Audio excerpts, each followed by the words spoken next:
Bonjour à tous, bonjour à toutes. Nous sommes très contents de vous retrouver en ces fins d'année. Nous sommes à 3 jours de la fin de l'année 2020.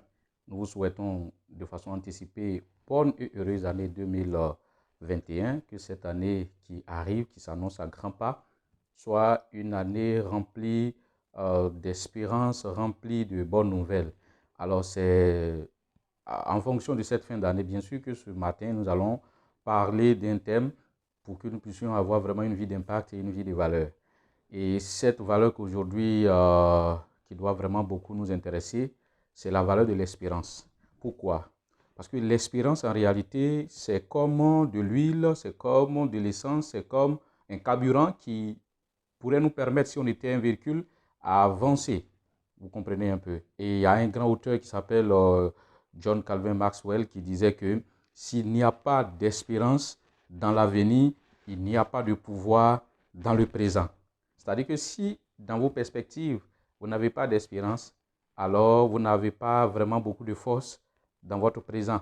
Et vous voyez des personnes qui, très souvent, se découragent très vite. Ils disent, mais moi, je sais que ma vie est déjà finie. Moi, je sais que je ne peux plus rien faire. Moi, ils ont toujours vraiment peut-être la tête baissée comme ça. Ils ont toujours en train de... En fait, ils sont découragés. C'est vraiment pas leur faute. C'est parce qu'ils n'ont plus d'espérance.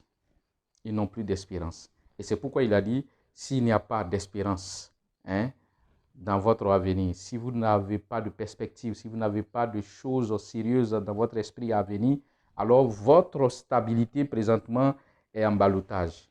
Alors ce matin, permettez-moi de vous parler brièvement de quelques points qui vont nous permettre de garder cette espérance, de grandir en cette espérance.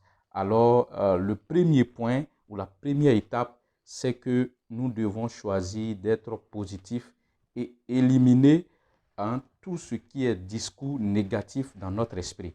Très souvent, quand nous sommes là, il y a toujours un dialogue personnel, interne qui nous anime. Il y a des pensées qui viennent. Et si nous nous disons des paroles négatives, si tout le temps nous sentons vaincus et nous proclamons des paroles comme quoi, moi je sais que je ne vais pas arriver, moi je sais que je suis déjà maudit, moi je sais que ma famille ne peut pas, ces paroles-là vont commencer à avoir une influence sur nous. Donc pour avoir de l'espoir, il faut vraiment éliminer tout ce qui est discours négatif dans notre esprit. Deuxième étape pour pouvoir grandir dans la valeur de l'espérance, pour pouvoir vraiment être un homme de valeur dans l'espérance, il faut se concentrer sur ce qui pourrait bien se passer et cesser d'être obsédé par tout ce qui pourrait mal se tourner.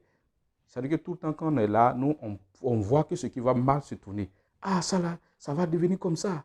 Quand tu commences un projet et que déjà tu vois déjà la déviation du projet négativement, cela n'est pas bon. Vous comprenez? Donc, il faut se concentrer sur tout ce qui peut mieux aller dans ta vie plutôt que sur ce qui ne va pas bien se passer. Par exemple, il y a des gens qui se disent déjà, moi je sais que l'année qui vient là, moi je sais que je ne vais pas réussir. Oh.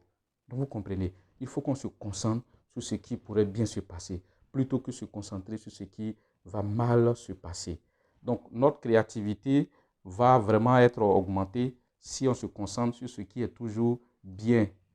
Troisième point, il faut trouver d'autres personnes qui ont de l'espérance. Ça veut dire que quand ils sont là, eux, ils ne parlent que de bonnes choses dans le futur. Hein? Ces personnes-là, c'est vrai, c'est rare, mais on peut les trouver. Donc, quand tu trouves quelqu'un qui parle de l'espérance, qui a une bonne espérance dans sa vie, il faut vraiment prendre cette personne comme camarade, comme ami. Il faut être toujours avec cette personne, par téléphone et physiquement, il faut échanger avec cette personne. Et cette personne, sûrement, pourrait t'aider à pouvoir avoir aussi cette valeur de l'espérance pour que tu puisses avoir vraiment beaucoup de pouvoir dans ton présent actuellement. Et quatrième point, il faut, il faut prendre le temps de réfléchir sur sa vie. Faire une introspection. À quel moment je suis? À quelle étape je suis? Hein? Rappelez-vous de vos moments de succès. Très souvent, on oublie nos moments de succès et c'est nos moments de défaillance, de faiblesse qui reviennent toujours à l'esprit.